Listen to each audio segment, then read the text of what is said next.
तुम्ही अनेक परंपरा ऐकल्या असतील आणि अनेक परंपरा पाहिल्या देखील असतील.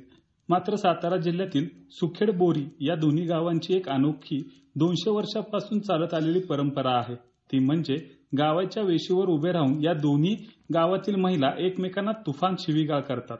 एकमेकींना हातवारे करून अगदी द्वेषाने पुढे जाण्याचा प्रयत्न करतात. देहभान विसरून या परंपरेमध्ये महिला सहभागी होतात. या गावातील सुमारे शेकडो महिला एकमेकींना शिव्या देतात. यालाच बोरीचा बार असे म्हणतात. दोन्ही गावातील महिला एकत्र येऊन ओढ्यावर शिव्यांची लोखिता वाहत असतात. त्यावेळी पुरुष मंडळी ओढ्याच्या मध्यभागी उभे राहून दोन्ही गावातील महिलांना एकमेकींपासून लांब ठेवण्याचा प्रयत्न करत असतात. चला तर मग जाणून घेऊया या अनोख्या परंपरेबद्दल अधिकची माहिती. आपण या ठिकाणी आज जमलोय ते सुखेड आणि बोरीच्या शिवेवरती, सुखेडच्या ओढ्यावरती आपण या ठिकाणी जमलोय. आपण बघत असाल की या ठिकाणी मोठ्या संख्येमध्ये महिला पुरुष मंडळी या ठिकाणी जमल्यात.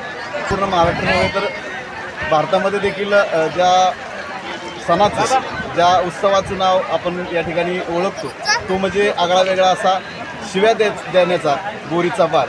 आणि हा बोरीचा बार या ठिकाणी आज थोड्याच वेळात या ठिकाणी संपन्न होत असताना खऱ्या अर्थानं ही जी जुनी परंपरा आहे ती परंपरा देखील आज ज्या सर्व नव्या पिढीनं ही जपलेली आहे. म्हणजे परंपरा मगाशी म्हणलं तसं ही शिव्या देण्याची परंपरा ही या पिढीने जपली आहे. परंतु ह्याच्या मागची जी आख्यायिका आहे, म्हणजे आम्ही लहानपणापासून जे ऐकत आलो आहे त्या आख्यायिका त्या मागची अशी आहे की आमची बुजुर्ग मंडळी सांगत होती की सुखेडचे पाटील, जे सुखेडच्या पाटलांना जे दोन पत्नी होत्या, ती एक पत्नी सुखेड आणि एक पत्नी बोरी गावी राहत होत्या. आणि त्या दोन्ही पत्नी या ठिकाणी ओढ्याच्या कडेला दोन्ही भांडी करण्यासाठी त्या ठिकाणी आल्या होत्या.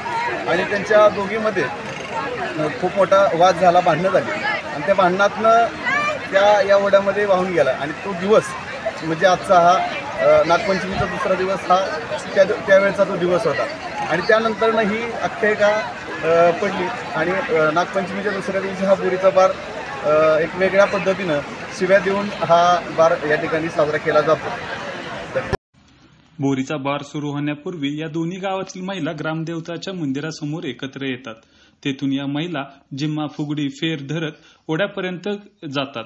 यंदा ओढ्याला पाणी कमी असल्याने त्यांनी ओढ्याच्या काठावर उभे राहून महिलांनी एकमेकांना शिव्या देण्याचा भडीमार सुरू केला आणि बोरीचा बार हा साजरा केला. गेले 200 वर्षापूर्वीपासूनची ही परंपरा अखंडपणे सुरू ठेवण्यात आली आहे. न्यूज 18 लोकलसाठी शुभम बोडके, सातारा.